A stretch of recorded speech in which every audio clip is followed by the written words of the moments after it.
वळूया पुढल्या बातमीकडे. तरुणीला त्रिकुटाची धक्काबुक्की, जाब विचारण्या तरुणाला त्रिकुटाची जबर मारहाण. नवी मुंबईच्या घणसोली गावातला धक्कादायक प्रकार समोर. रबाळे पोलीस ठाण्यामध्ये या संदर्भातल्या गुन्ह्याची नोंद. घणसोली गावातील रस्त्यानं जाताना तरुणीला धक्का देणाऱ्या त्रिकुटाला जाब विचारणाऱ्या तरुणाला सदर त्रिकुटानं बेदम मारहाण केल्याची धक्कादायक घटना समोर येते. राकेश मोरे असं जखमी तरुणाचं नाव आहे. त्याच्यावर जे रुग्णालयात उपचार सुरू आहेत. या प्रकरणी रबाळे पोलीस ठाण्यामध्ये गुन्ह्याची नोंद करण्यात आली आहे. एका आरोपीला अटक करण्यात आली तर दोघांनी पळ काढलाय.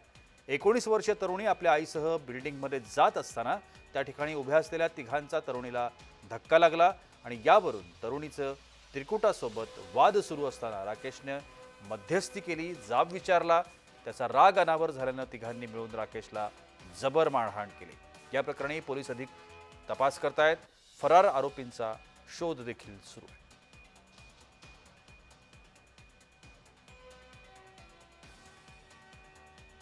नवी मुंबईतल्या घणसोलीमधली ही घटना समोर येते.